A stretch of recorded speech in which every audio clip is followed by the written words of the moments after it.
everyone, welcome back to another episode of Ocean State Aquatics TV. Today we are going to be talking about a very glamorous part of fish keeping, cleaning your lid. So some aquariums have lids on them, some of them, like a lot of the ones that we carry are, rimless, so they don't have lids. But if you have a glass one, it is still important to keep it nice and clean. Sometimes it can kind of get a little grimy if you drop food on it, or if you use aquarium salt, you'll get salt creep on it as well. Also, if you have the lights, it's just important to keep them clean. So I'm show you how we do that here. So the first thing that you do is, obviously you're gonna have to take your light off. A lot of people, you'll have it either stripped on the side of your tank or you'll have it kind of hanging over. If you have it hanging over, you won't really have to take it off.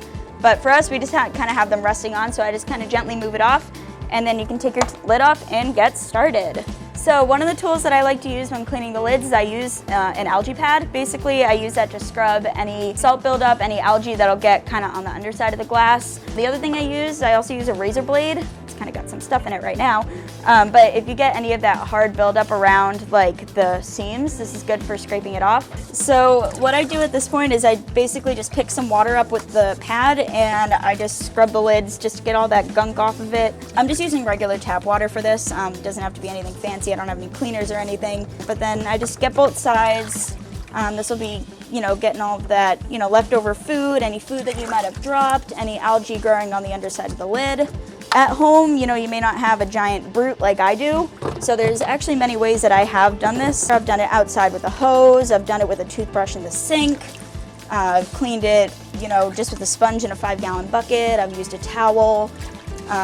So there's lots of ways that you can kind of go about it depending on how dirty your lid is. So, sometimes you might have to bring it outside. Sometimes you might just be able to do it on the ground. Another thing that sometimes happens when cleaning them, as you can see right now, is it can fall apart. It's not, the worst, as you can see kind of how grimy it is. So you can just take your algae pad and just kind of wipe it off and brand new. So another thing that I do with the razor blade is you can kind of see all of this gunk on it.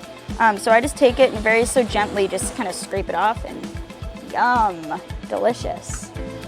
All of that fun stuff will just come right off. This stuff here is where this actually sits. So then once you're done, you can just kind of slide it back on. Whenever you're doing work with razor blades, just remember not to keep your thumb like I was just doing, because you can accidentally stab yourself and you don't want to do that. All right, so now we have our tank all clean. It's still kind of wet, but it'll just dry off naturally. And then I just go and I put it right back on. This part is usually when I mess up the most, because I always end up dropping it in the tank right after it's clean. I got to do it all over again. So this is the second lid that I was about to do. You can kind of see this is an example of salt creep. If I just wet my sponge, and if you just wipe it, it just comes right off. If whatever doesn't, then that's when I go in with my razor blade. So it's wicked simple, wicked quick, but it makes a big difference because you can tell how much better that looks. Just dump the water off. How much better just that one area looks just after 30 seconds of me cleaning it. All right, everyone, so that's pretty much it. It's not really much to do. It's not really a flashy job. As most people, you'll only be doing 1 or 2 lids. I kind of have a lot more than that to do, so I'll just be doing this all day. It's not that hard, not that much work, but it makes a big difference. It makes your tanks look a lot cleaner, and it'll get rid of all that food. Sometimes it can smell kind of nasty when it's baking under the lights. But yeah, hope you guys enjoyed the video and see you next time.